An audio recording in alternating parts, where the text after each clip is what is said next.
situer. Donc, ces conférences sont organisées par l'association, donc le club, affilié à la Fédération française d'athlétisme Planet Running and Walking. Je salue aussi et je remercie Fanny, qui est la salariée du club, qui vous envoie les liens de connexion. On essaie de résoudre un petit peu les problématiques, mais de temps en temps, les liens peuvent arriver dans vos spams. Donc, on vous invite évidemment à regarder attentivement. Ensuite, cette conférence est évidemment organisée en partenariat avec la Ligue Hauts-de-France Athlétisme, très engagée sur les événements, et pas plus tard que ce soir, sur un trail nocturne et urbain à Valenciennes.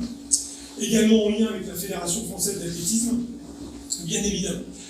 Et puis on a un partenaire qui nous a rejoint cette année, qui est Harmonie Mutuelle, donc la première mutuelle de France, entreprise à mission très engagée sur les sujets de prévention, de sport santé, et qui aussi est engagée grâce à une mobilisation sur les territoires auprès de différentes courses hors stade en France. Voilà. Vous verrez un petit peu, on vous fera passer aussi d'autres choses, vous aurez des petites capsules vidéo sur des conseils en fonction des thématiques, sur l'homéopathie notamment, et puis plein d'autres choses qu'on va vous laisser découvrir au fur et à mesure des 9 autres conférences. Alors, le format est toujours simple, 50 minutes d'intervention, on a un sujet passionnant aujourd'hui qui nous rassemble, donc à peu près, et puis derrière, on sera sur 15, 20, 25 minutes en fonction de vos attentes sur des questions. N'hésitez pas dès maintenant à poser vos questions dans le chat. On a Johan, Alexandre et puis Fanny qui vont noter vos questions et on y répondra en fin de présentation. Donc on a l'honneur de recevoir aujourd'hui quelqu'un que j'ai le plaisir de connaître depuis un quart de siècle, qui est Eric Bengarbi, qui nous a été aussi vivement recommandé par notre médecin fédéral régional, qui est le docteur Boudjema, président de notre commission régionale au sein de la Ligue Hauts-de-France, que je salue par sa présence et son investissement. Et Eric, je t'invite à nous rejoindre sur un sujet passionnant, comment bien choisir ses chaussures pour le running, pour le trail, pour la course sur route. Eric, c'est à toi. Bonne conférence. Merci. Merci, bonjour à tous. Écoutez, comme je le dis régulièrement, bon, ça c'est un sujet, comme l'a expliqué Thibaut, passionnant parce que complexe. C'est-à-dire qu'aujourd'hui, parler de la chaussure de course à pied, de toute manière, ça va demander à nous tous un peu de tolérance dans la mesure où, comme vous le savez, depuis de nombreuses années, on parle de chaussures de course à pied et on a souvent des agonistes et des antagonistes. C'est-à-dire qu'on va parler d'un modèle, on va parler d'une technique de course, on va parler de certaines manières de courir et quelquefois on peut avoir en fait une vision diamétralement opposée. C'est pourquoi on va essayer un petit peu aujourd'hui de discuter un petit peu, et presque comme je dis discuter, de parler en fait un peu de ce choix de chaussures à travers en fait une vision peut-être un peu plus transversale, un peu plus large. Alors, sans vouloir faire de l'histoire, il faut comprendre que la chaussure est quand même un sujet intéressant qui remonte à l'Antiquité, puisque 7 siècles avant Jésus-Christ, il y a eu donc les Jeux Olympiques qui ont été organisés, et déjà à l'époque, on utilisait donc des chaussures. Alors, dans l'image que je représente là, il est mentionné que les chaussures étaient utilisées principalement par les juifs, pas encore par les athlètes, parce que pour différentes raisons, peut-être effectivement pour avoir une vision un peu plus pure de l'activité sportive, on laissait les athlètes s'entraîner pieds nus. Ça a quand même un petit clin d'œil sur des techniques qui ont été utilisées ces dernières années, donc on en parlera tout à l'heure. Il faut comprendre que la chaussure est devenue un produit quand même très vite indispensable, puisqu'il a fallu quand même attendre de nombreuses années avant que ça arrive dans le sport, mais on est passé quand même par des utilisateurs de la chaussure qui ont été d'abord les militaires et la période des troupes napoléoniennes, où pour que Napoléon envoie donc ses soldats en campagne, il a fallu qu'ils s'équipent de chaussures afin de mieux marcher. Alors la chaussure a tout de suite été un produit qui améliorait la protection, le confort et la performance de ces militaires. Alors pour que, comme je vous l'ai dit, on arrive à une chaussure sportive, il a fallu arriver à une révolution en fait dans la fabrication des chaussures, puisque en 1839, Charles Bouilleur, alors ce nom vous parle encore plus aujourd'hui, puisque même si en 1839 ce monsieur a révolutionné en inventant la vulcanisation, c'est-à-dire le travail du caoutchouc, on peut aujourd'hui s'apercevoir que dans les complexages de chaussures, il y a régulièrement de la matière qui provient en fait de ces fabricants à l'époque de caoutchouc, qui sont devenus des fabricants de pneus. On en voit certains aujourd'hui, alors on entend parler de Michelin, Ligne Royale, et en fait il a fallu donc attendre peut-être un peu plus loin, c'est-à-dire le début du siècle dernier, pour qu'on arrive à une chaussure de série qui a été une chaussure construite d'abord pour faire du basket, c'est-à-dire que c'était donc les premiers produits que vous connaissez pour certains, notamment tous, la Converse, qui a été un des premiers produits fabriqués grâce à cette vulcanisation, c'est-à-dire à ce travail du caoutchouc. Il y avait aussi bien entendu la Keds, alors comme je l'ai mis, c'était une filiale d'Union Royale, ça vous parle encore aujourd'hui. Comprenez que le pneu qui aujourd'hui arrive sur nos voitures est aussi donc la matière qui arrive dans nos chaussures, et on peut d'ailleurs avoir des analogies en fait entre une chaussure et le train de pneus, on en parlera peut-être un petit peu tout à l'heure.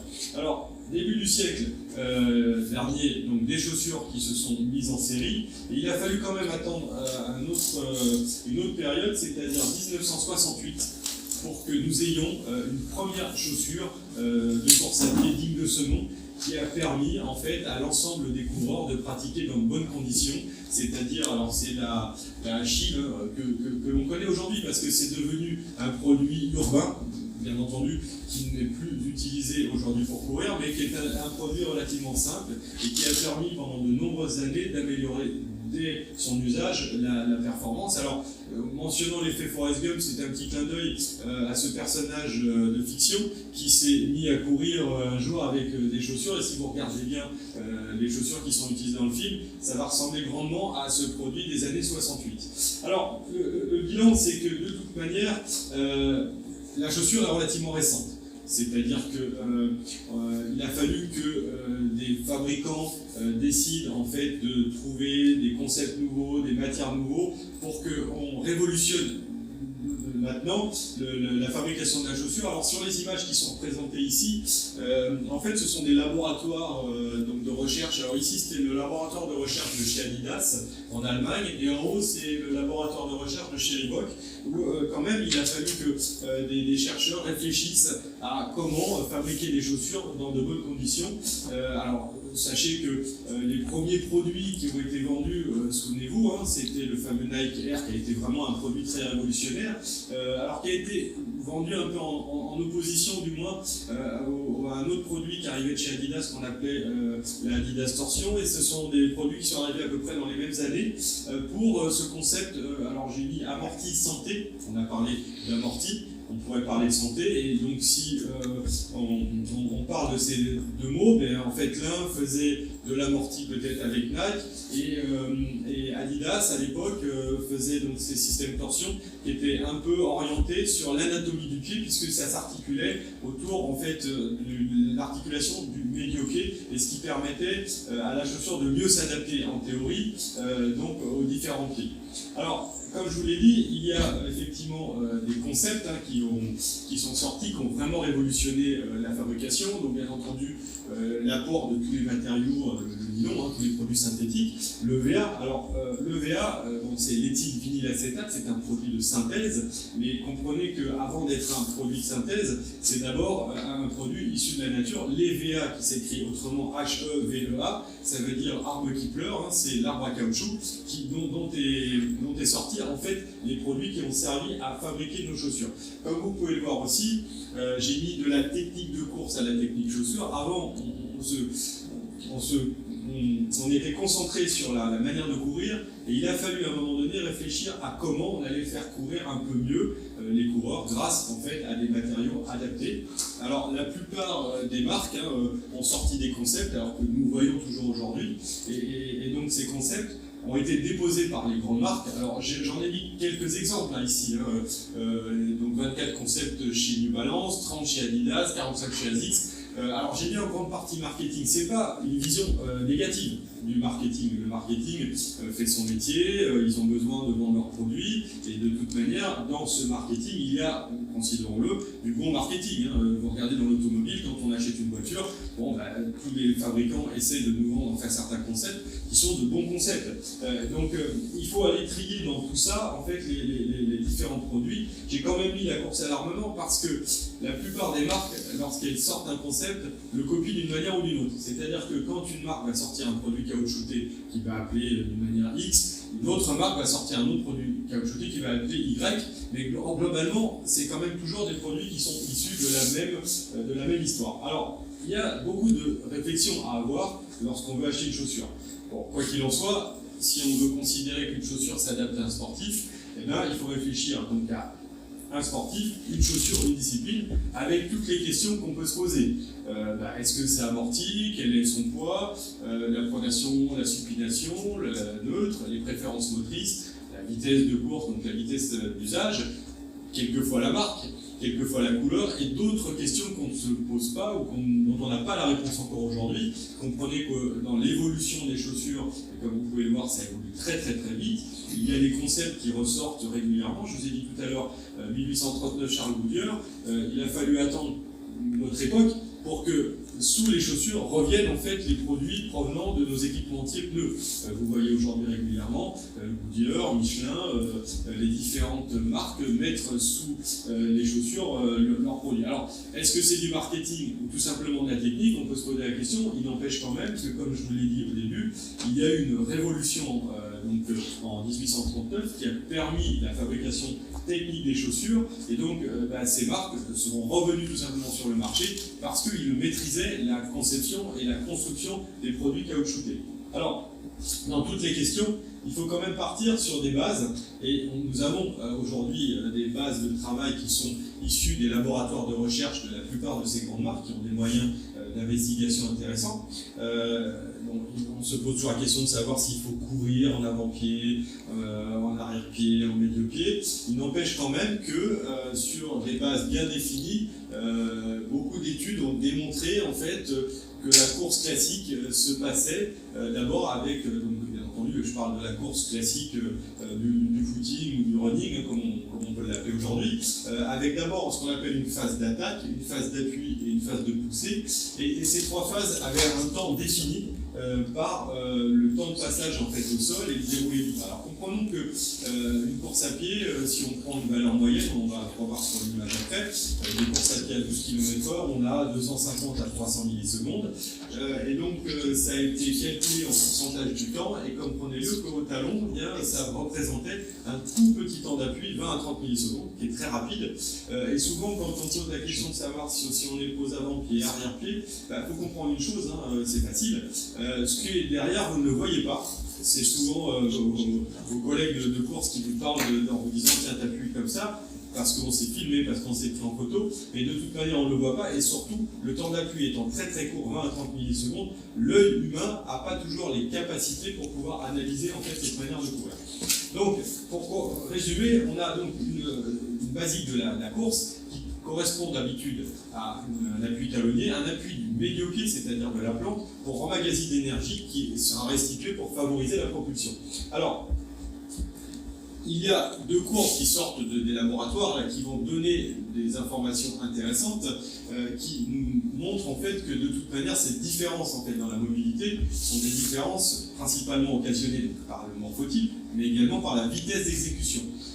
Donc dans l'image qui est représentée à gauche, vous avez, alors tout le monde entend parler de ce qu'on appelle la supination et la pronation, qui sont deux mots intéressants. Alors on en parlera peut-être un petit peu tout à l'heure, mais on peut évoquer déjà ça. Il faut comprendre que nous ne sommes ni supinateurs ni pronateurs, nous faisons de la supination et nous faisons de la pronation.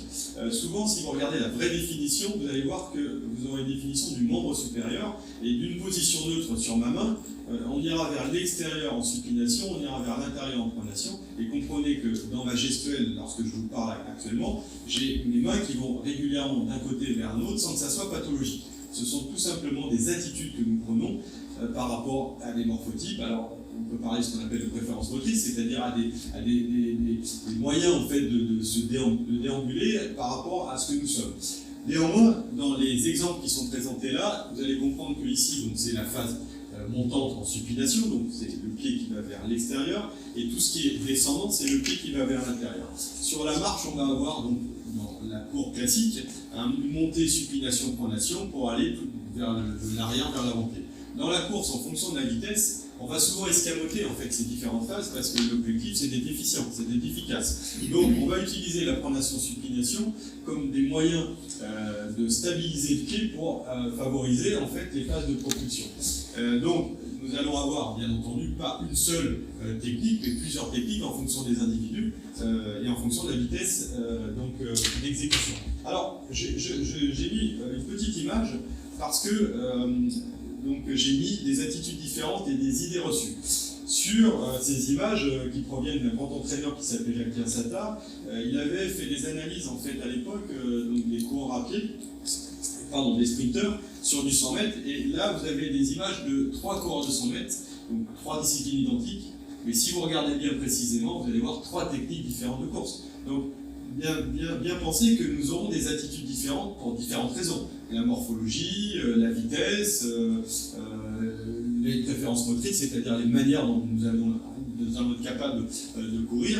Et donc si on prend l'image de haut, vous allez comprendre que, alors ce sont des images à 1000 images secondes, hein, j'insiste bien là-dessus parce que 1000 images secondes, là on est sur des appuis à peu près à 100 millisecondes, et 100 millisecondes, notre œil a beaucoup de mal, à part les œils aguerris, a beaucoup de mal à analyser ce qui va se passer.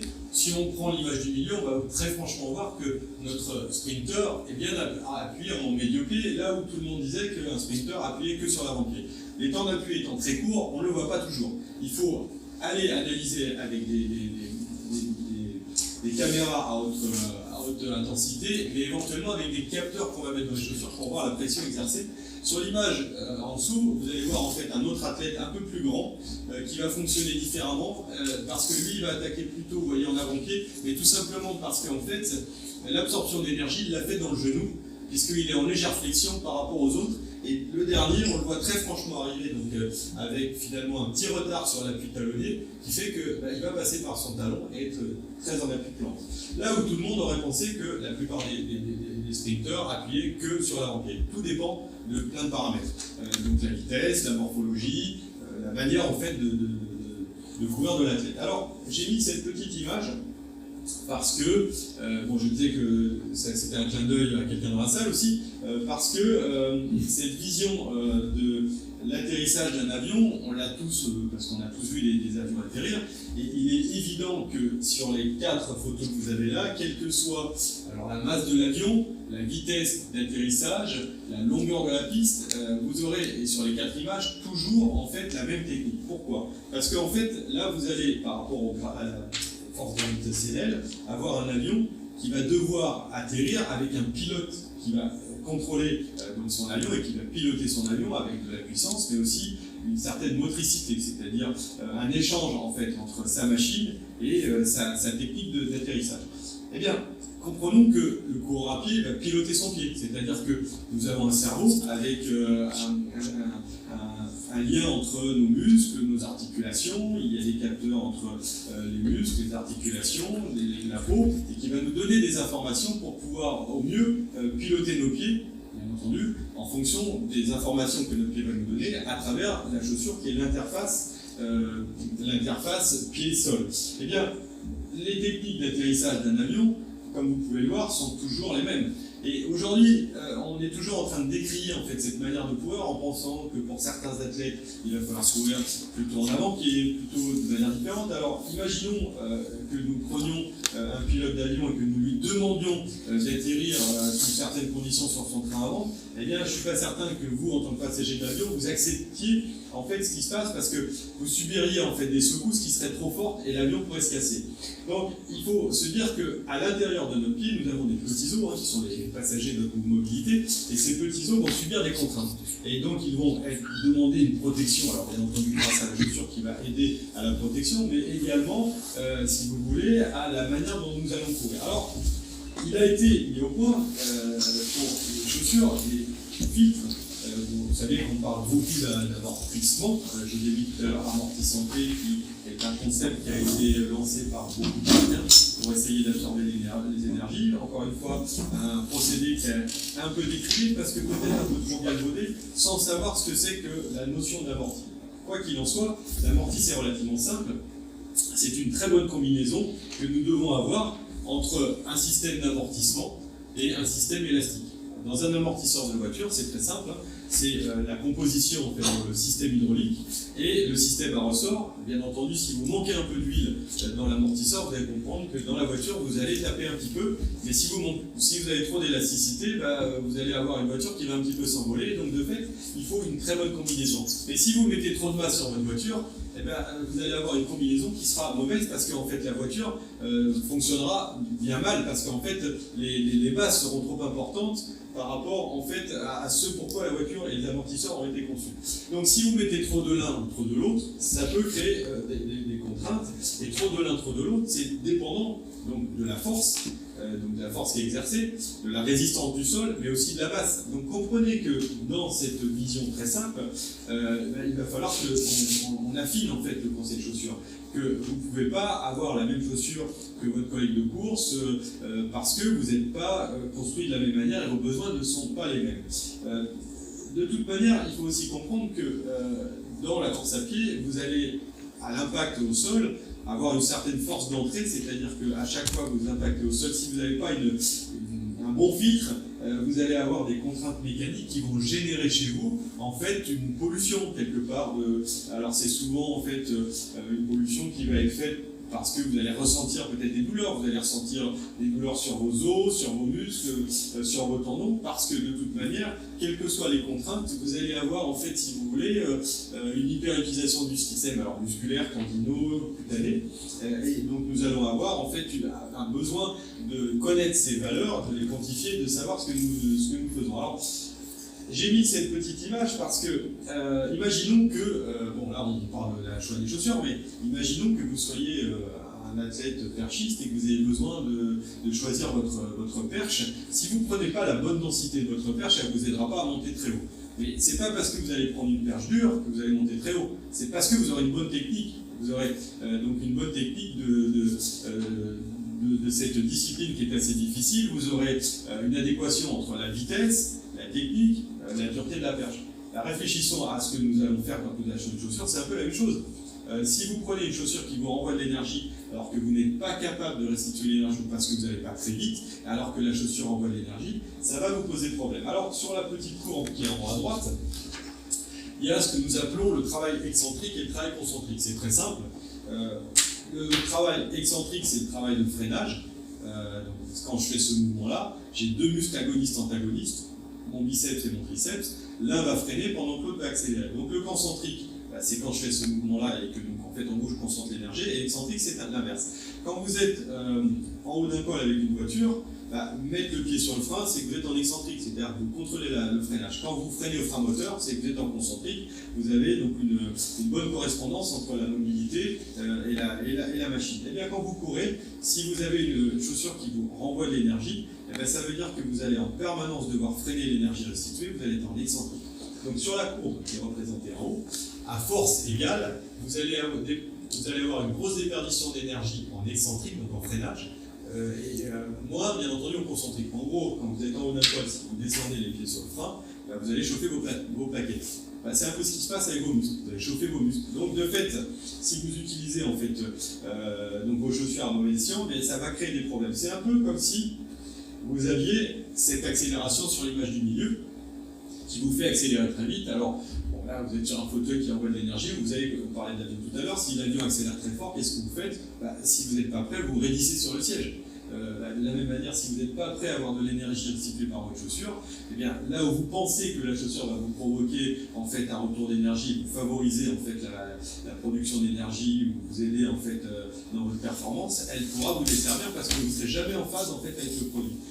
D'où la bonne gestion en fait de l'achat d'une chaussure, le choix d'une chaussure en fonction de vos capacités, et d'où une bonne gestion en ayant souvent plusieurs paires de chaussures adaptées. Donc comprenez que les contraintes, vous les subissez de telle sorte que sur l'image de droite, ce joueur de rugby, j'ai donné cette image pour bien expliquer que là, il ne s'attendait pas à recevoir toutes ces contraintes. De la même manière que vous, si vous prenez une chaussure inadaptée, vous n'allez pas forcément être certain que la chaussure vous envoie de l'énergie de manière suffisante. Alors, j'ai mis quelques petites images. Il faut comprendre que 68, premier Achille, mais 68, c'était la première piste en tartan, donc au jeu de Mexico. Donc vous voyez qu'en fait, il y a eu quand même une sacrée évolution ces dernières années qui font que il faut être un peu tolérant sur aussi les fabricants de chaussures qui recherchent, qui nous donnent en fait effectivement un choix de chaussures. Alors eux, bien entendu, pour des raisons peut-être marketing, mais à nous aussi d'être un peu plus sages en pensant que il faut peut-être prendre le temps pour choisir nos chaussures, sachant aussi que j'ai dit pour 75 kg, qui n'est peut-être pas le poids moyen, mais en gros, comme sur un marathon, vous allez avoir plusieurs tonnes, il va falloir comprendre que si vous prenez une chaussure légère sur un marathon et que vous faites 4 heures, vous allez avoir un manque de résilience de la chaussure, et puis surtout des contraintes mécaniques sur la matière qui va se compresser, qui ne va pas envoyer l'énergie, et peut-être qu'au 32e, vous serez cuit, et qu'en même temps la chaussure sera fatiguée. Donc c'est aussi des réflexions à avoir sur vos choix de chaussures par rapport à vos qualités de coureur, et notamment sur les sols sur lesquels on va évoluer. L'image de gauche en bas vient des laboratoires de recherche d'une société qui s'appelle Taraflex, qui fait des sols sportifs. Les fabricants de sols sportifs ont embauché pour la plupart des ingénieurs en métallurgie. Ce sont des ingénieurs la plupart du temps qui travaillent en fait sur la matière et qui ont analysé les retours d'énergie de la matière, donc la fameuse résilience, donc le retour à l'énergie initiale, pour essayer de comprendre ce qui se passait en fait pour des sports en salle. Alors, dans des activités sport en salle, on va considérer que c'est relativement facile de comprendre que si on met les mêmes sportifs sur une salle qui vont faire du basket, on peut fabriquer un sol suivant un cahier des charges bien précis. Par contre, comme j'explique régulièrement, si vous prenez des enfants qui font de la gym sur le même sol et qui ont des poids relativement inférieurs de 2 fois le poids du corps d'un basketteur, les contraintes qui ont été bien gérées pour un sportif de 90 kg ne le seront peut-être pas pour un petit garçon ou une petite fille de 45 kg. Donc, quand bien même on a réfléchi à tout, il faut toujours adapter la chaussure en fonction des besoins. Pour donner et avoir une vision concrète, quand on envoie nos enfants faire du sport à l'école et qu'on les envoie avec des Converse comme je vous l'ai montré tout à l'heure, peut-être que c'est pas la bonne chaussure pour nos enfants, et ça arrive. Ça peut arriver pour les profs de PS, tout le monde sait bien que des fois les enfants arrivent avec des chaussures inadaptées, donc de la même manière que nous devons faire attention à adapter notre chaussure.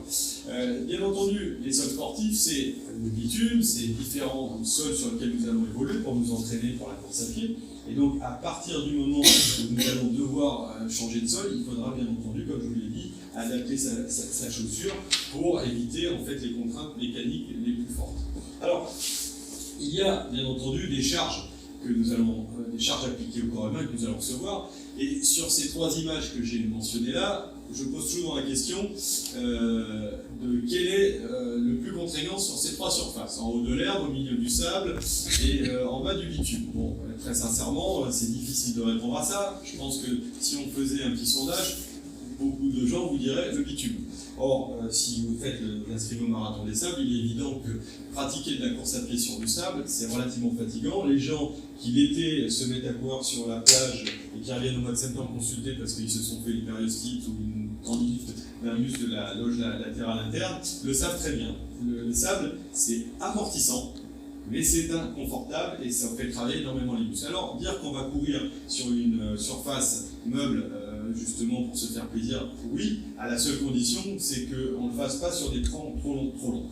Si je vous demandais, si on parlait du bitume, pardon, en pensant que le bitume est le plus traumatisant, tout dépend de la température extérieure. Si vous avez, vous le savez tous, quand vous allez dans des endroits, et encore plus, on va peut-être le connaître encore plus maintenant avec les augmentations de température, le bitume fluctue en fonction de la température extérieure.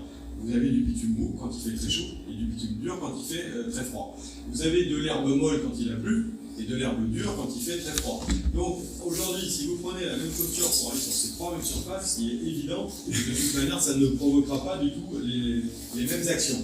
Vous avez certaines chaussures qui sont arrivées sur le marché aujourd'hui, on en parlera tout à l'heure, de certains modèles, qui pourraient être très intéressants pour être très stables, donc donc sur du sable, parce qu'en fait avec une bonne assise, un bon maintien, et qui pourrait être totalement instable sur de l'herbe ou sur du bitume parce qu'il est adapté. Donc il faut bien réfléchir à tout ça, et réfléchir aussi à une chose dont on vous parle régulièrement, c'est-à-dire que lorsque vous achetez vos chaussures dans un magasin, on vous parle souvent pronation, supination, de différentes questions, mais souvent on vous pose des questions sans tenir compte du corps à pied dans son entièreté. Quand je dis dans son entièreté, c'est que bon, sur l'image de droite, voilà, on a une posture d'un individu, et il faut comprendre que nous allons avoir en fait des mobilités dans 3 plans. Alors c'est très simple, hein. Le plan frontal, c'est ce qu'on appelle le valgus varus, c'est vers le dehors, donc la pronation, la supination. Le plan sagittal, c'est très simple, c'est aujourd'hui le drop, c'est en avant, en arrière. Et donc le plan horizontal, c'est tous les phénomènes de rotation, de torsion. La plupart du temps, quand on vous dit, bah, tiens, est-ce que vous voulez une chaussure pronation, supination, bah, c'est un seul plan. On vous parle d'un seul plan. On ne vous parle pas du plan antéro-postérieur. Et si on vous dit, est-ce que tu veux une chaussure avec du carbone, c'est encore un autre plan. Et on oublie en fait qu'il y a ces 3 fameux plans qui peuvent être auxquels il faut réfléchir. Donc, pensez que en général, les chaussures sont parfois conseillées dans un plan, mais rarement dans les 3. Alors, tous autour du choix de chaussures, il faut savoir qu'on a tous un niveau différent. Alors, on a donc un niveau différent, on a des capacités différentes, mais quoi qu'il en soit, quand on se met à courir, on fait tous du haut niveau. Hein. C'est-à-dire que j'ai mis chacun fait le haut niveau à son niveau, c'est-à-dire qu'en fonction de nos capacités du moment, de notre âge, de notre histoire, eh bien, on essaie au mieux de nos possibilités, de nos capacités, donc d'être performant le mieux possible.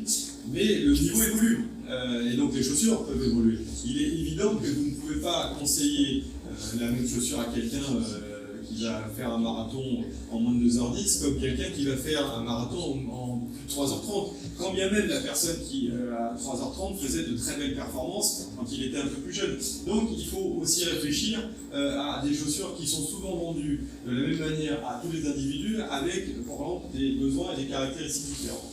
Alors, dans des visions un peu techniques, on vous vend toujours une chaussure droite et gauche identique. Hein, on ne vous pose pas les questions de savoir si vous êtes un individu différent, donc en fonction de vos capacités, mais de la même manière, on ne vous pose pas la question de savoir si votre pied est un peu différent. Si demain on marche avec le pied mouillé sur le sol, on s'apercevra qu'on a un pied un peu plus long, un pied un peu plus large d'un côté, qu'il y a des différences. Et pourtant, les chaussures sont vendues de la même manière en vous demandant si vous êtes pronateur, supinateur, comme si les 2 pieds fonctionnaient de la même manière. En fait, ça ne fonctionne pas tout à fait de la même manière.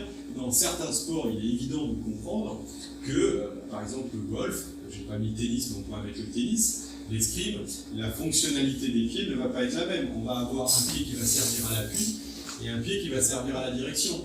Il va servir à la direction pour avoir une bonne préhension de son arme, et donc il y aura donc ces petites différences du fait que la discipline demandera en fait ces asymétries fonctionnelles. Mais on peut aussi considérer que vous avez un pied, et notamment ça peut être le cas là, un pied qui va accélérer le mouvement et un pied qui va freiner le mouvement.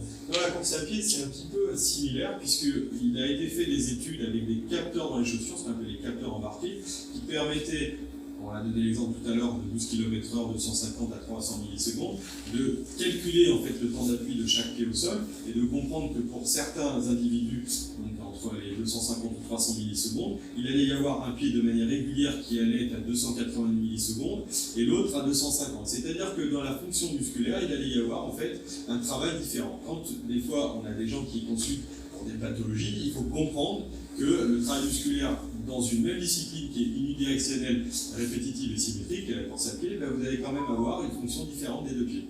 Et donc, il faut réfléchir à ça. Alors, la constitution d'une chaussure, elle est à la fois simple et des fois un petit peu, comme je vous disais, compliquée. Donc le sujet est un sujet assez complexe, avec souvent des informations qui sont peut-être un peu erronées. Donc là j'ai mis anatomie d'une chaussure. Alors les chaussures sont souvent vendues avec beaucoup de concepts, dont certains concepts qui sont quand même assez litigieux. Bon, aujourd'hui on a supprimé le contrefort pourtant qui était très utile. Le contrefort avait pour objectif de tenir quand même le pied dans la chaussure. Alors pour des raisons certaines économiques, quand les fabricants ont investi sur le semelage, donc la semelle, ils ont peut-être enlevé quelques pièces de la tige, parce que sinon on allait avoir des chaussures qui allaient augmenter vraiment de manière considérable en prix. Et là, il y a un cercle qu'on met sur la partie avant, qui était souvent vendu comme une vision d'amorti de l'avant-pied. Si on découpe les chaussures, on s'apercevra qu'il y a beaucoup de marques de chaussures, vous avez ce type d'insert.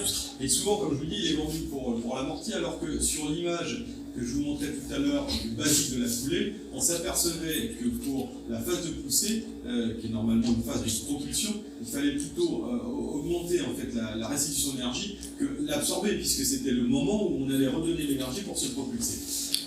On pourrait penser que c'est uniquement peut-être une erreur en fait, de connotation de cette information, parce que cette petite pièce verte qu'on retrouve dans pas mal de chaussures est plutôt une pièce qui est intéressante et importante dans la flexibilité dont nous avons besoin pour nous propulser.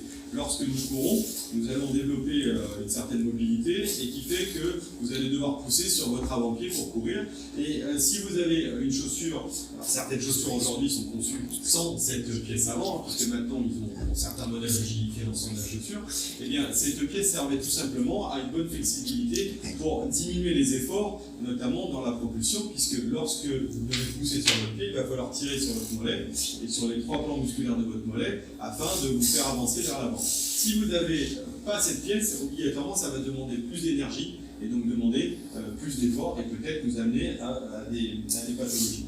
Alors, dans le basique d'une chaussure, dans les années 90, 80, 90, 2000, les fabricants de chaussures se sont évertués à trouver des concepts. Alors, si une grande marque a fabriqué en fait des chaussures avec une construction, ce qu'on appellera un tiers, deux tiers, une articulation au médio-pied, là où d'autres en fait faisaient une articulation deux tiers, un tiers. Aujourd'hui, si vous regardez bien l'ensemble des chaussures, on a un peu abandonné en fait ce concept-là pour aller plutôt vers ce concept-là qui semble plus logique et plus facile à construire et qui crée moins de problèmes, si c'était quand même que ce principe de chaussure était relativement intelligent d'un point de vue anatomique et biomécanique, puisque ça s'adaptait en fait à une morphologie du pied, puisque le pied fonctionne de telle sorte qu'il a, nous avons un avant-pied, un arrière-pied, qui s'articule en son milieu par un couple qu'on appelle scaphoïde cuboïde en interne, un os qui s'appelle le scaphoïde, qui a son pendant en externe qui s'appelle le cuboïde, et qui permettait des phénomènes de torsion, d'où le nom qui a été utilisé par des grandes marques pour justement adapter ces chaussures dans le phénomène de torsion. Donc, ces marques qui ont un petit peu abandonné en fait, ces principes l'ont fait aujourd'hui, sachant que pour la plupart, les concepts qui ont été lancés par les marques ont été très souvent copiés par toutes les marques. À un moment donné, quand les principes de torsion ont été mis dans les chaussures, ils se sont tous essayés à la torsion. Ici, on va voir New Balance qui a fait de la torsion, on va voir ici ASICS. Nike qui avait fait du 2 tiers, 1 tiers, a aussi sorti des chaussures avec le principe des torsions. Alors, d'ailleurs, souvent, des coureurs à pied disaient « Ah mais non, mais je ne veux pas courir avec telle chaussure parce qu'elle me provoque des problèmes à cause d'un système dans sa conception, alors qu'en fait, en soi, ils changeaient de marque et ils prenaient le même système.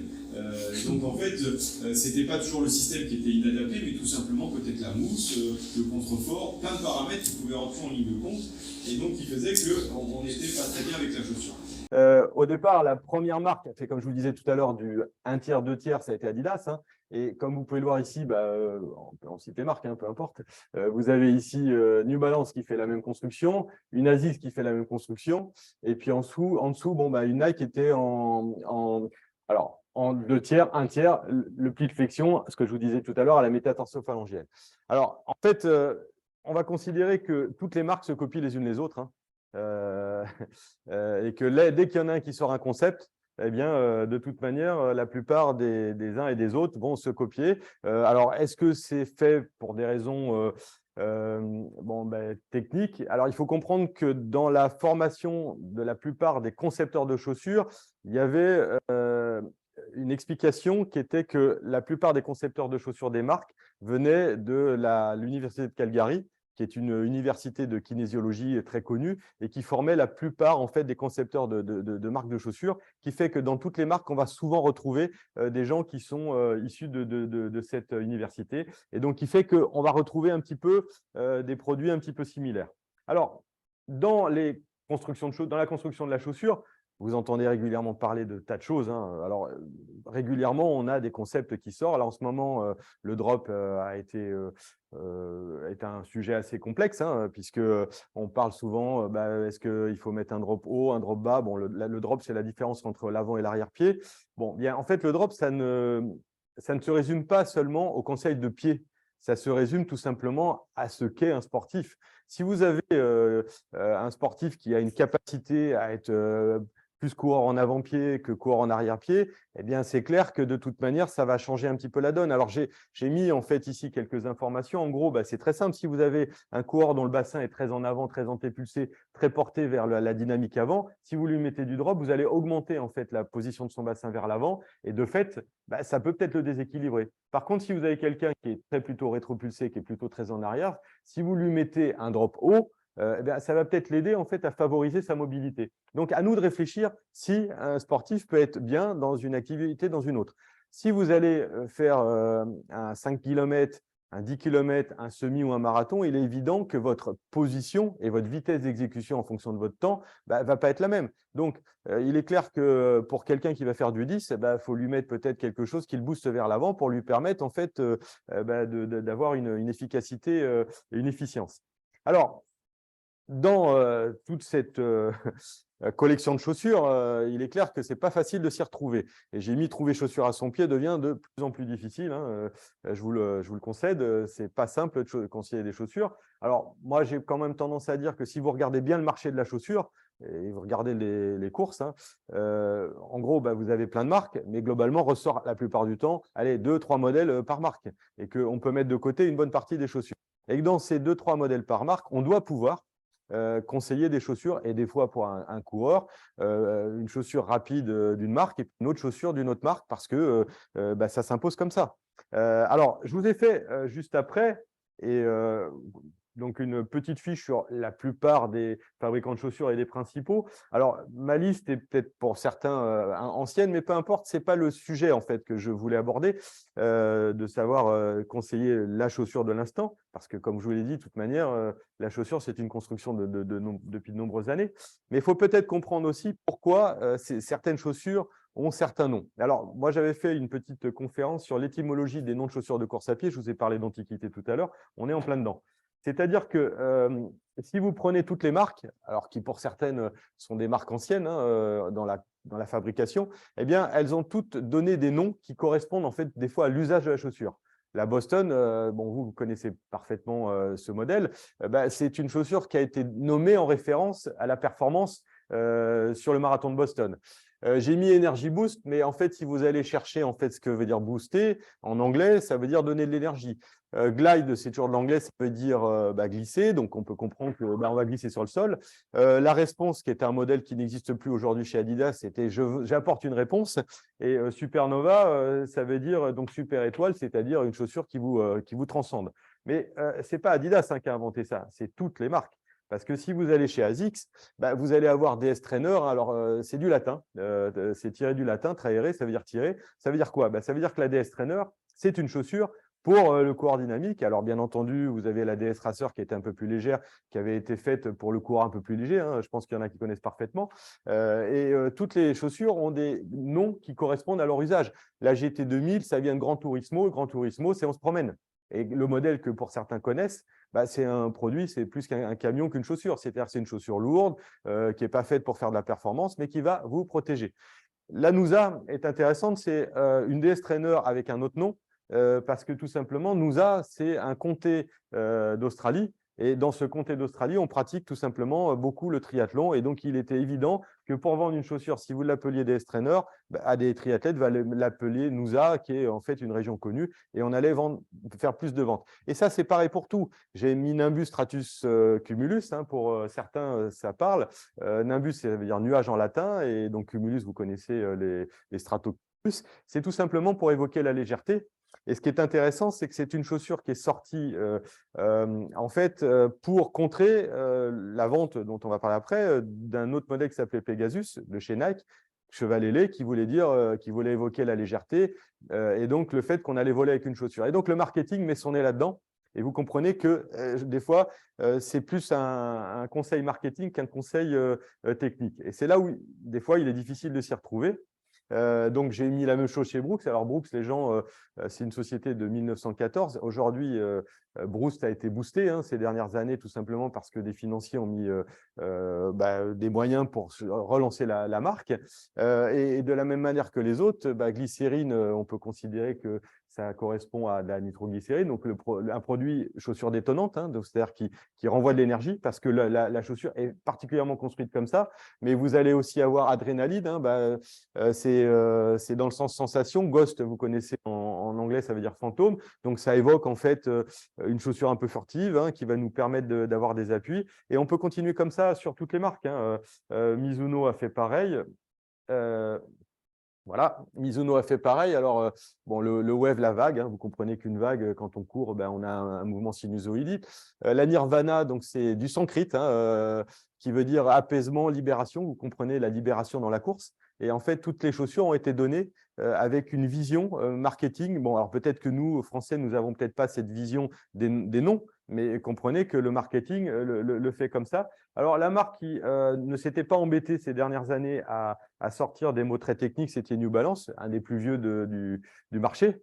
Eux, c'était des séries 7, mais quand même avec une chronologie intéressante, puisque de la série 7 à la série 12, là, je l'ai enlevé parce que la 12, ils ne la font plus, c'était de la chaussure la plus légère à la chaussure la plus lourde. Donc, il y avait donc la 880, la 980, la 1080 alors, chose extraordinaire, ils avaient fait la 1260. On ne sait pas pourquoi 1260 et pas 1280, mais c'était en fait, plus on montait en série, plus la chaussure était lourde, plus on comprenait que on allait avoir une chaussure un peu plus légère en 880 qu'en 1080. Donc, c'était une articulation intéressante. Et malheureusement, ces dernières années, New Balance a sorti des noms, ce qui fait qu'on s'y est un peu perdu, puisque maintenant, ils sont revenus un petit peu comme les autres et ils ont un peu changé, sauf la 1080 qui reste encore sur le marché.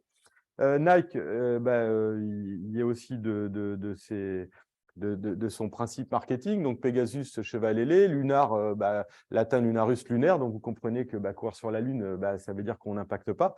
Lunar Glide, c'est toujours pareil, c'est lunar, c'est sur la Lune, on glisse. Et Vomero, c'est intéressant parce que j'ai fait une recherche là-dessus. Alors, bien sûr, j'ai mis le premier nom qui vient du latin, mais à mon avis, le deuxième nom est plus intéressant parce qu'à Naples, il y a une colline qui s'appelle la colline de Vomero. Et les Napolitains vous disent que quand vous passez à Vomero, il faut courir vite. Et la Vomero était pendant un moment le pendant de la Skylon que vous avez connu, qui était une chaussure un peu légère, dynamique, qui était un peu fourre-tout, qui servait à courir assez vite. Et donc, ils ont construit la Vomero. Maintenant, le problème, c'est que la Vomero est devenue en poids plus lourde que la Pegasus. Donc, on va dire qu'aujourd'hui, on s'est un petit peu perdu dans tout ça. Mais il est quand même intéressant d'avoir quand même une vision. Là, je vous ai rajouté une chaussure qui revient à la mode, qui arrive sur le marché depuis 2010, la On Run. Alors, je ne sais pas si j'avais posé des questions aujourd'hui à tout le monde, si vous m'aviez dit c'est du produit nouveau. Alors oui, produit nouveau, parce qu'en fait, il y a ces petits picots. Alors, bon, quoi qu'on puisse dire, il y a des coureurs qui sont contents de courir avec des On Run, mais il faut juste penser une chose, c'est que ça, c'est une Variospeed des années 80. Alors, donc, il faut le savoir quand même. Et quand vous regardez un petit peu, bon, je ne sais pas si la qualité de l'image le montre, mais on voit bien ces petits picots qui sont les mêmes en fait. Bon, alors On Run, c'est suisse et Coq Sportif, c'est capitaux suisse. Donc, on peut considérer qu'il y a certainement un produit dont le concept est passé d'une marque à une autre. C'est une hypothèse, je ne sais pas si c'est la réalité, mais il n'empêche quand même qu'un concept peut en cacher un autre parce que la Variospeed existait dans les années 80. Maintenant, on a aussi les Hoka qui existent depuis 2010. Ça, c'est le proto des premiers Hoka, donc des Français qui l'ont inventé. Alors, fort intelligemment, parce que c'était certainement un produit qui manquait sous certaines conditions. Une des premières chaussures, alors c'était les One One, mais c'était surtout le produit Mafat, qui avait été conçu pour faire en fait du trail sous des conditions bien spécifiques. Pour ceux qui sont allés à La Réunion, on est quelques-uns à y être allés pour des congrès fédéraux.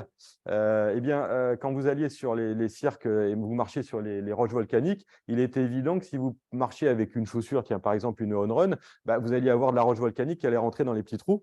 Alors que si vous prenez en fait une grosse semelle, un gros pneu, eh ben, ça allait passer beaucoup plus facilement. Alors, avantage, inconvénient, sur le plat, sur les terrains stables, la boue, la neige, toutes les pierriers, bah, c'est une chaussure parfaite. Par contre, compte tenu de l'épaisseur, vous allez perdre un peu en proprioception et en flexibilité. Néanmoins, la flexibilité dont on n'a pas forcément besoin en trail parce que les vitesses sont moins importantes et que vous n'allez pas développer une amplitude de pas très importante, vous comprenez qu'en trail, on va diminuer la longueur de pas pour garder de la stabilité. Ben là, ça peut poser problème si on se met en fait à utiliser ce type de chaussures sur de la course sur route parce que ça va demander au coureur de ne plus travailler avec la puissance de son pied et ce que vous faites tous les jours, hein, c'est-à-dire de faire travailler vos athlètes avec du pied. À un moment donné, on va finir par avoir en fait des coureurs qui n'auront plus de pied. Alors, j'ai aussi mis la chaussure de trail pour vous dire que dans le marketing, il y a des choses qui font que on a des difficultés en fait à conseiller la chaussure. Par contre, ce qui est intéressant, c'est qu'en trail, alors là, ils se sont tous entendus, puisqu'on pourrait quasiment mettre sur toutes les chaussures qui sont là la marque de l'autre. Parce qu'en fait, si vous regardez bien les chaussures de trail, alors vous regardez par exemple une Exodus de chez Saucony, vous allez regarder une Mugine de chez Mizuno, vous allez regarder tous les modèles, une Cascadia de chez Brooks. Bah, globalement, vous changez la marque, elles se ressemblent toutes. Et ce qui est normal, parce qu'en fait, aujourd'hui, en trail, on demande tout simplement une chaussure qui dure, qui est costaud, et les concepts, en fait, n'ont plus le même effet en fait, en trail, et plus les mêmes besoins. Donc, la chaussure de trail reste la chaussure la plus simple.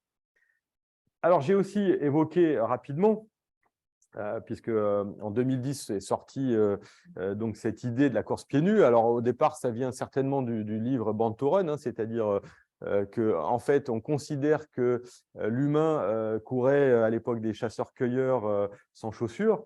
Et donc, pour ces raisons-là, on pouvait supprimer la chaussure. Alors, une étude très sérieuse, donc American Academy of Physical Medicine, donc une étude scientifique, a démontré en fait que les chaussures amenaient des contraintes. Je pense qu'on ne peut pas le nier, dans la mesure où si vous prenez 30 athlètes et que vous leur mettez, parce que le test a été fait avec un certain nombre de sportifs et la même chaussure, si vous mettez 30 athlètes avec la même chaussure, il est évident que certains ne vont pas accepter les chaussures et que ça va amener des contraintes à une partie de la population. Ce que j'ai toujours dit, c'est que cette étude, si elle avait été intéressante, aurait dû demander à un collège en fait, d'experts, entraîneurs, médicaux, de dire tiens, bah, on va faire d'abord l'étude avec un certain type de chaussure, et puis après, on va essayer de donner la chaussure la plus adaptée à chaque sportif pour savoir si on augmente les contraintes. D'où le sujet d'aujourd'hui, hein, savoir conseiller la meilleure chaussure à son athlète.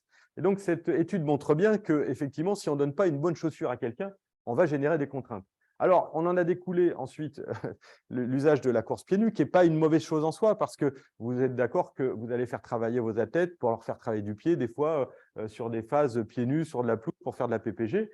Mais il n'empêche quand même que pour des sorties course à pied plutôt longue, eh bien, ça poser problème. Vous vous souvenez de Zola Budd qui courait dans les années 90 pieds nus. Donc, Zola Budd, c'est une athlète qui est née, je crois, en 66 et qui aujourd'hui, au dire de ce qu'on entend, ne court plus parce qu'en fait, avoir couru pieds nus pendant des années sur des sols contraignants, ça a dû lui générer des contraintes.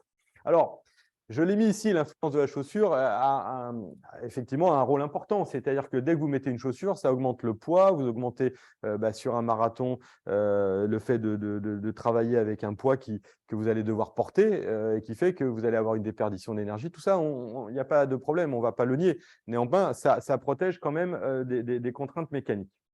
Alors, aujourd'hui, vous le savez tous, tout le monde s'est mis à courir pour augmenter ses performances, voilà, avec du carbone. Alors, est-ce que le carbone, c'est un produit nouveau? Eh bien, j'ai retrouvé, alors dans l'image de droite, là, il y a marqué 1957, c'était un petit document de chez de l'équipe qui expliquait la mystérieuse chaussure des sauteurs en hauteur soviétique. Et dans le texte, il est mentionné que les soviétiques utilisaient un produit qui renvoyait de l'énergie en 1957. Donc, vous voyez que le principe n'est pas nouveau.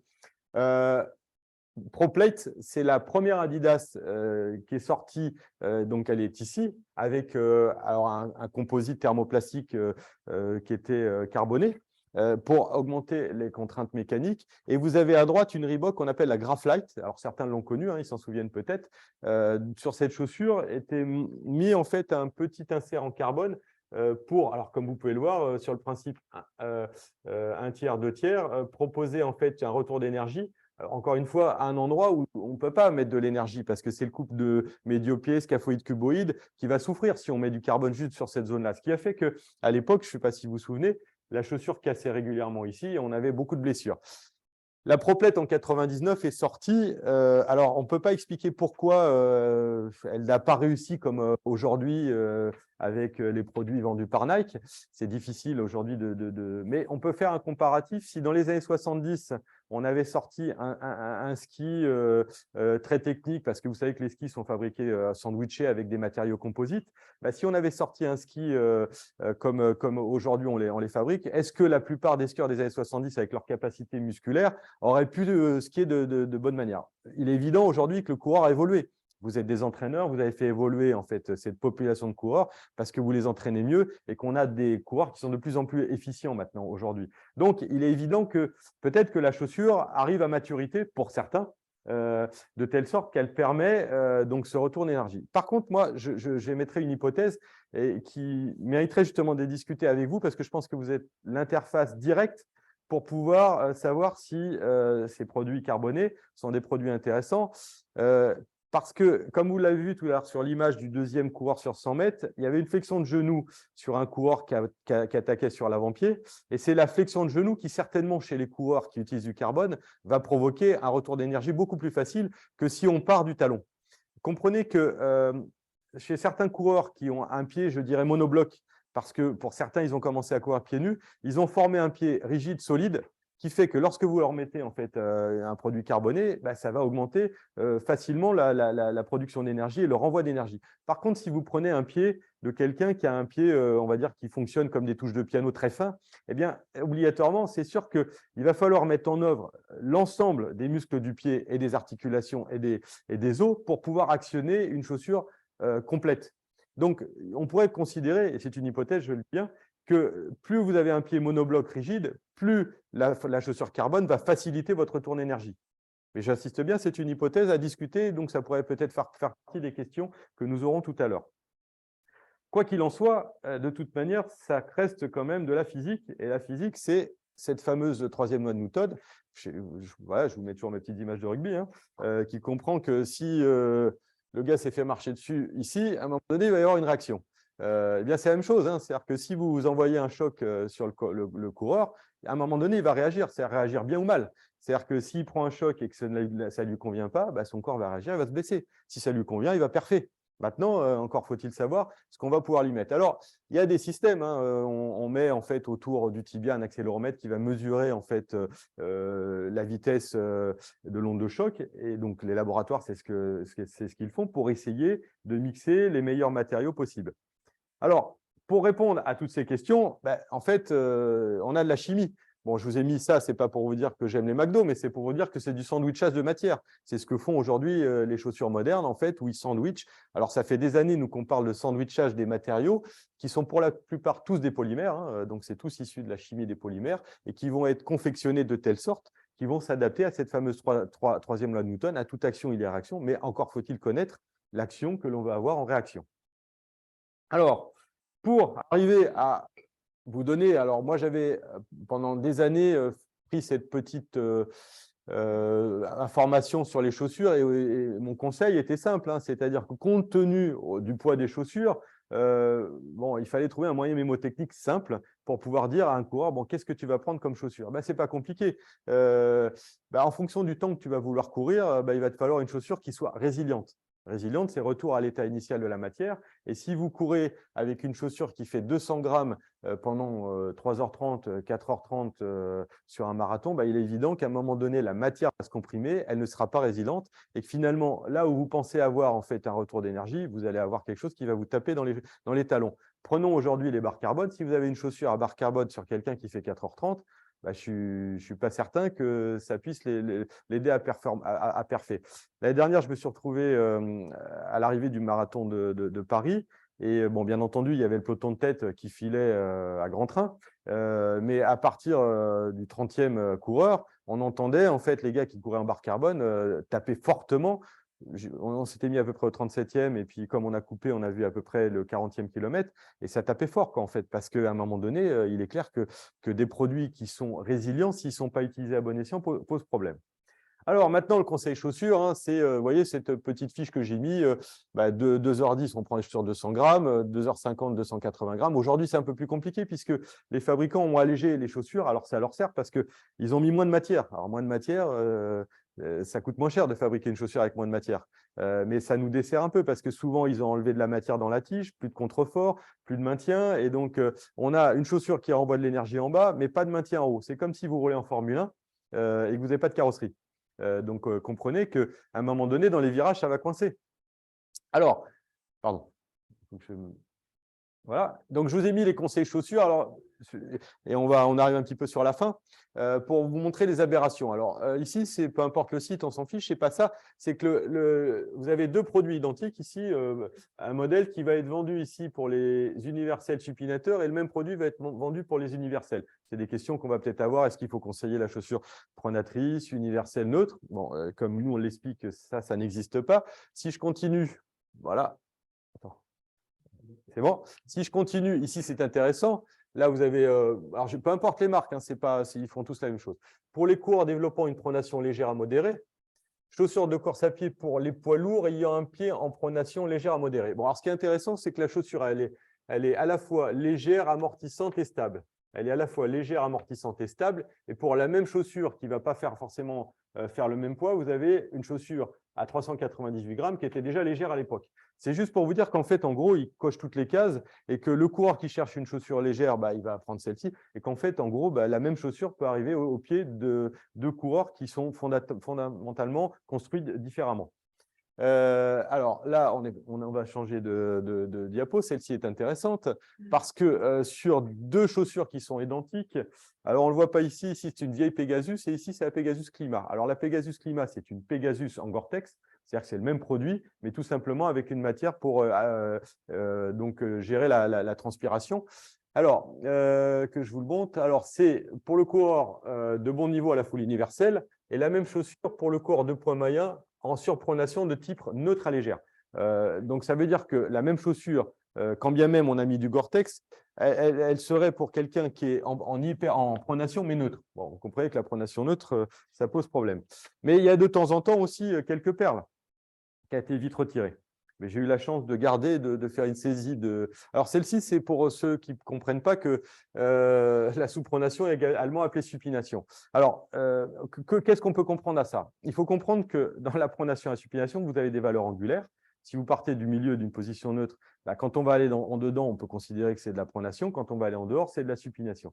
Ils ont l'air de dire que si vous n'avez pas assez de degrés de pronation, c'est donc de la sous-pronation, c'est de la supination. C'est comme si on vous disait dehors, il fait 3 degrés, c'est du positif. Il fait moins 3, c'est du positif. C'est-à-dire que ce n'est pas assez froid pour que ça soit négatif. En fait, c'est un peu ça l'explication. Tout ça pour vous dire que, en fait, ce n'est pas aussi simple que ça parce que la pronation qu'on vend régulièrement dans les chaussures, c'est une définition beaucoup plus complexe parce que vous pouvez avoir en fait des pronations d'avant-pied, d'arrière-pied et vous avez en fait plein de mixité en fait dans tout ça avec une définition de la pronation qui correspond non pas à un plan comme on l'a dit tout à l'heure, plan frontal, mais dans les 3 plans de l'espace, c'est-à-dire en position un peu spiroïde, c'est-à-dire en rotation, en torsion. Donc, voilà, beaucoup de questions à se poser. Alors maintenant, est-ce qu'on est chanceux d'avoir tout ça? J'ai mis l'évolution du sport ne permet plus à simplifier notre quotidien professionnel parce que les contraintes ont augmenté et puis on demande du plus haut, plus vite, plus loin. Je dirais qu'on a la chance aujourd'hui de tous être là dans la même salle pour aller dans le même sens et avoir des réflexions tous ensemble. Alors maintenant, ce qui va nous manquer à tous, c'est nos échanges en fait. C'est-à-dire qu'on travaille chacun dans notre chapelle et qu'en fait, notre chapelle ne suffit pas finalement à être là pour conseiller les sportifs. Et le plus important, c'est de faire des présentations comme là aujourd'hui. Et c'est pour ça que moi, j'ai accepté de venir ici en n'étant pas dogmatique parce que mon objectif, ce n'est pas de dire que… en fait, je détiens la vérité. La vérité, on la détient tous ensemble. On la détient tous en réfléchissant, en ayant en fait une vision différente parce qu'on a des formations différentes. Mais surtout, le plus important, c'est qu'on est là aussi pour conseiller nos athlètes. Alors, en résumé et en conclusion, pardon, voilà, j'ai mis en fait des choses simples. Rester simple dans le conseil chaussures. Les modèles doivent convenir aux qualités individuelles sportives. Ne pas proposer la course d'un autre, donc la chaussure d'un autre, ce qu'on fait tout le temps. Vous entendez dans un couple, tiens, un mari va conseiller à sa femme la même chaussure parce qu'il est bien avec, une copine va conseiller la même chaussure. Ça ne fonctionne pas comme ça. Ça devrait être beaucoup plus fin. Entre l'image de gauche et puis l'image de droite, vous avez deux grands champions. C'est évident qu'à l'un et à l'autre, on ne pourrait peut-être pas mettre les mêmes chaussures.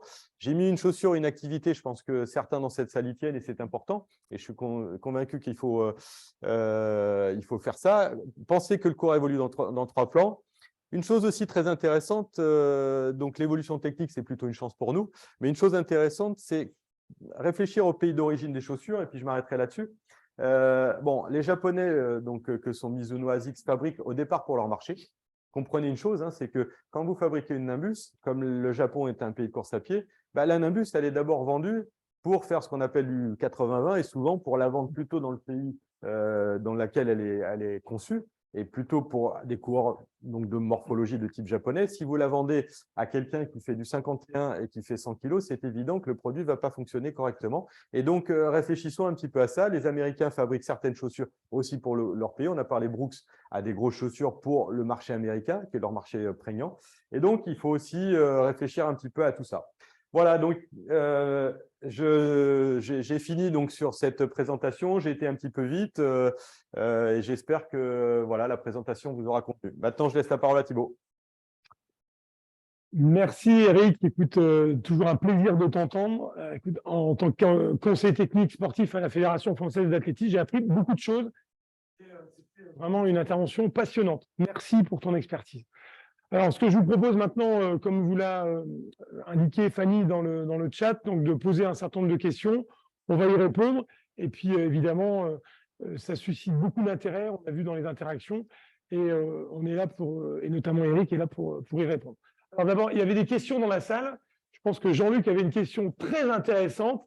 Et je propose qu'on lui passe le micro peut-être. Et comme ça, on va commencer par les questions dans la salle. Et puis après, vous qui nous suivez à distance, on va y répondre également. Je ne chante pas.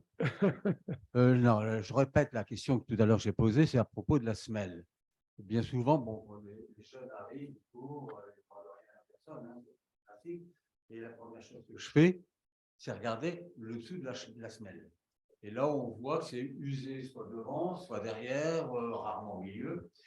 Et je voulais savoir s'il y avait des conclusions à en tirer.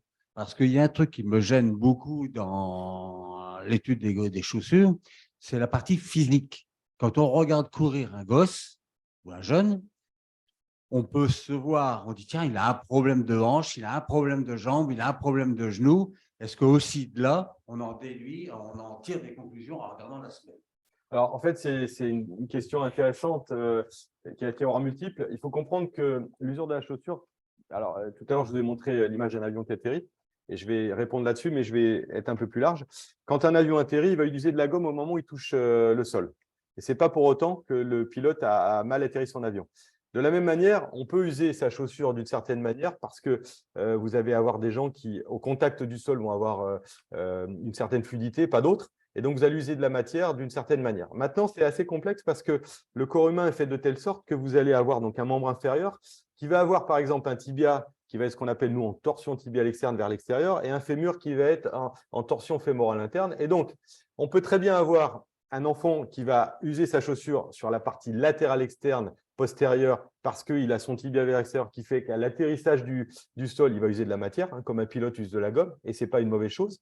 Et que parce qu'à un moment donné, son poids va se retrouver avec la gravité verticale de son pied, il va user en dedans parce qu'en fait, il va y avoir l'effet du fémur qui va créer cette rotation. Alors, vous avez posé une question de savoir si effectivement ça pouvait provoquer des problèmes de hanche. Il est évident que si vous avez un mauvais contrôle, et notamment un delta entre l'extérieur et l'intérieur, ça va provoquer des contraintes mécaniques.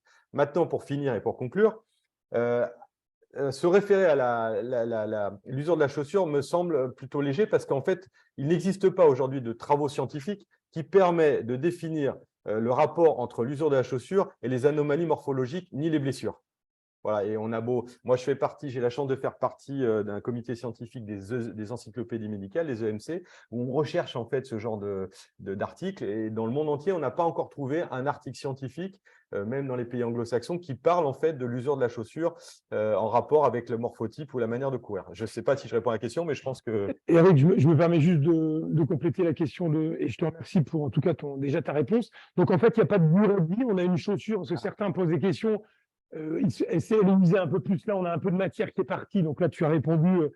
Est-ce que sur une durée d'une chaussure, la durée d'une chaussure, ça pourrait peut-être être Alors, c'est aussi une question. Alors, tout à l'heure, je vous ai dit que dans les laboratoires, ils ont été capables, il y a un test qu'on appelle le test de Lupke. Le test de Lupke, c'est un test en fait d'enfoncement de la matière. C'est-à-dire qu'en fait, en gros, vous mettez un pendule qui va enfoncer le caoutchouc de manière assez régulière et qui va vous donner une information pour dire, bah voilà, au bout de 600 km, puisqu'en fait, ça définit globalement une usure sur du kilométrage, la matière va manquer de résilience. Mais encore une fois, ce n'est que de la théorie et du laboratoire. Maintenant, les fabricants vous donnent en fait la fin de vie de chaussure, pour certains 600 km, 800 km. Mais tout dépend en fait de la manière dont on court. Alors maintenant, comme aujourd'hui le conseil de chaussures, il est des fois empirique, si vous êtes bien avec une paire de chaussures et que effectivement vous voulez en changer, moi je dis tout le temps, au bout de 8 mois, vous commencez à reprendre la deuxième et vous commencez à courir avec le produit identique et vous allez bien voir si rapidement vous sentez en fait ces effets de changement de chaussure. Mais encore une fois, techniquement, c'est difficile de l'appréhender juste en retournant la semelle. Et je vais finir là-dessus. Il est difficile pour nous tous de savoir quand nous allons changer l'embrayage de notre voiture. Non, mais je donne cette réponse peut-être, mais en fait, en gros, on a tous des manières de conduire différentes. Et donc, on ne sait pas à quel moment on va user nos embrayages, nos pneus, et on ne peut pas le définir comme ça. Ce n'est pas aussi simple. Merci, Eric. Moi, j'ai plusieurs questions. On en a déjà discuté au téléphone ensemble.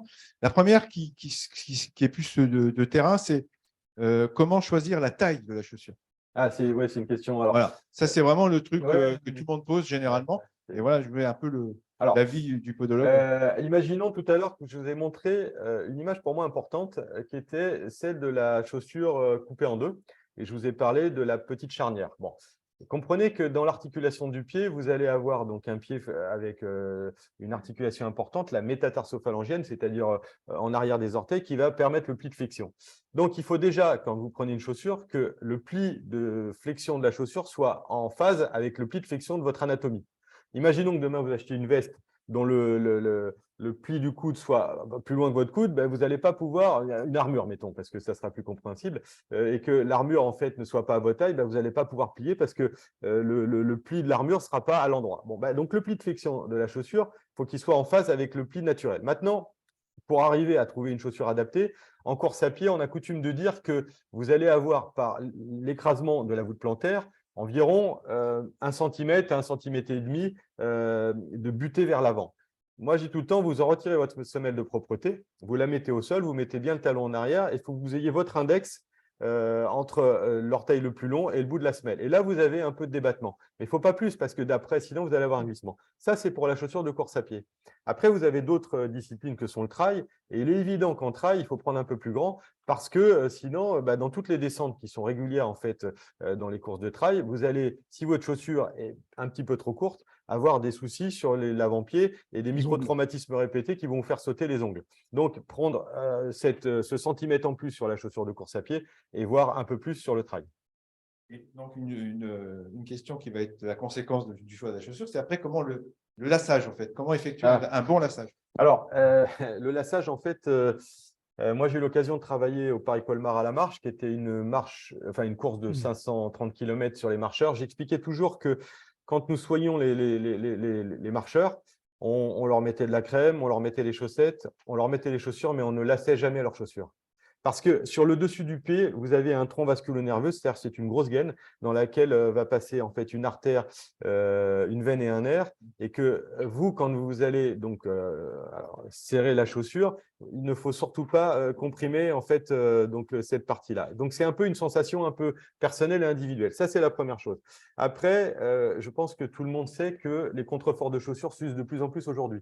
Vous le regardez bien, aujourd'hui, vous regardez, on a de plus en plus d'usures de contreforts. Dans une hypothèse qu'on est en train d'émettre, on pense que chez les coureurs qui serrent beaucoup leurs chaussures, il va y avoir un frottement très important au niveau du contrefort qui fait que vous allez augmenter en fait la contrainte sur le mesh, donc la partie qui constitue en fait la chaussure, et qui fait qu'on va avoir une usure importante.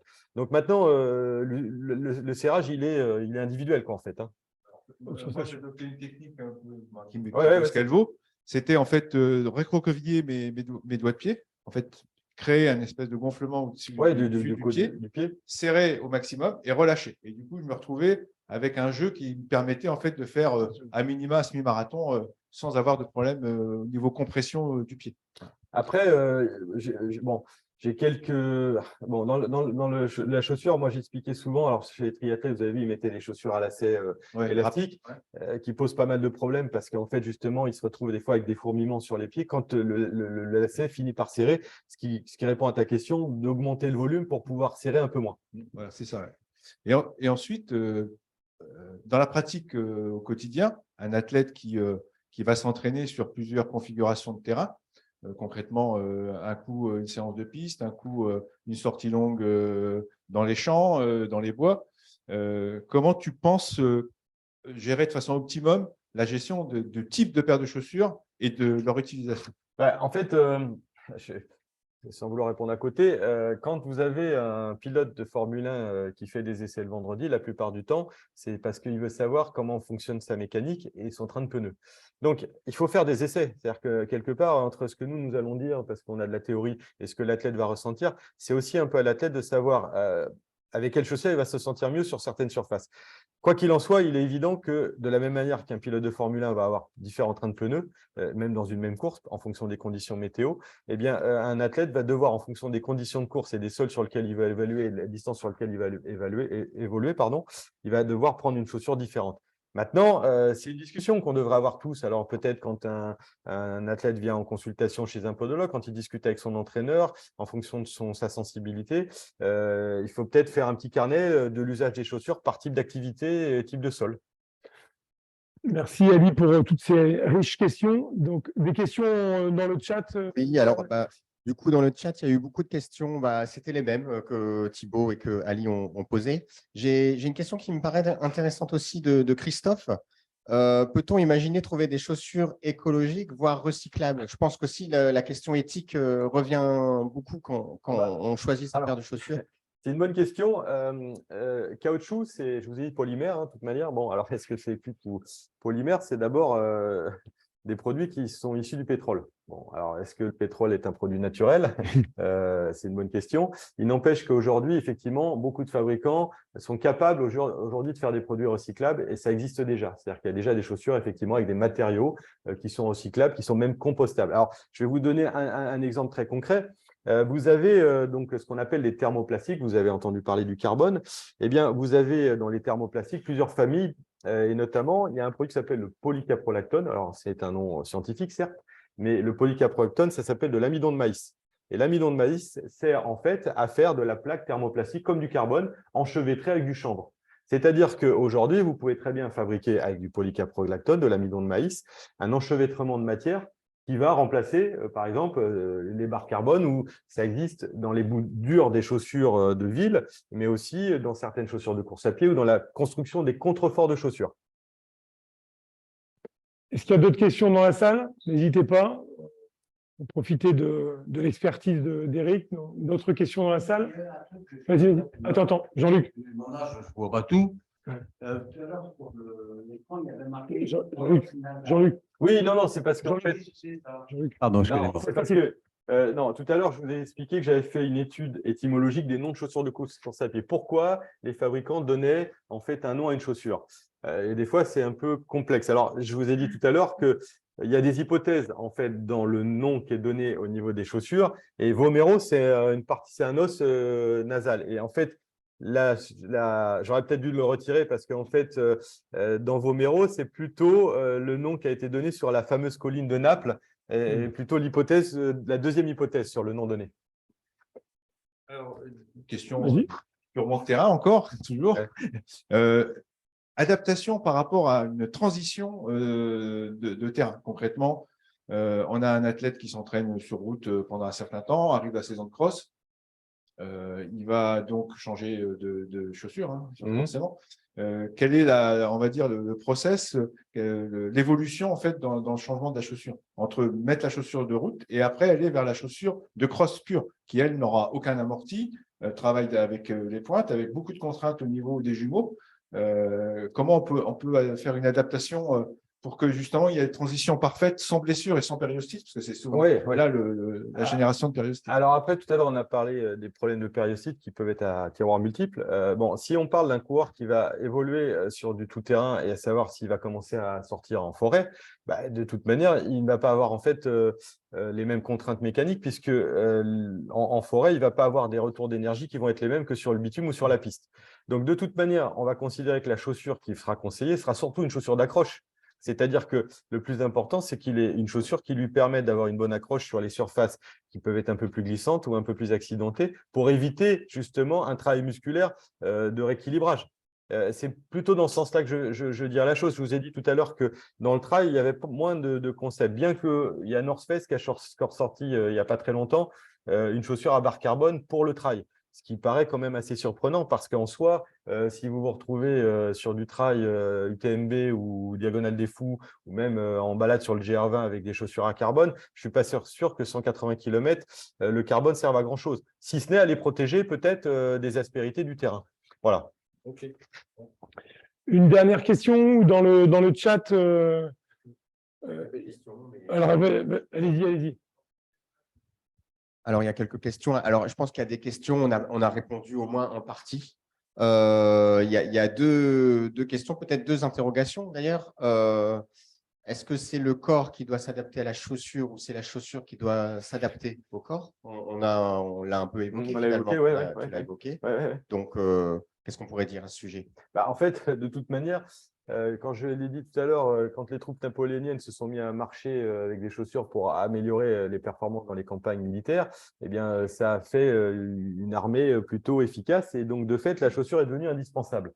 Alors maintenant, dire qu'il faut que la chaussure s'adapte au corps, je pense qu'il faut surtout que la chaussure soit adaptée en fait à l'individu. C'est ce qu'on essaie de dire de plus en plus. Hein. C'est-à-dire qu'aujourd'hui, penser que… Alors moi, je suis très dubitatif sur l'usage des chaussures si elles ne sont pas adaptées. Je vous ai donné les exemples des retours d'énergie des barres carbone. Si vous n'avez pas un pied adapté en fait à la barre carbone, ça va être compliqué. Donc maintenant, si effectivement le corps en souffre, on aura des blessures.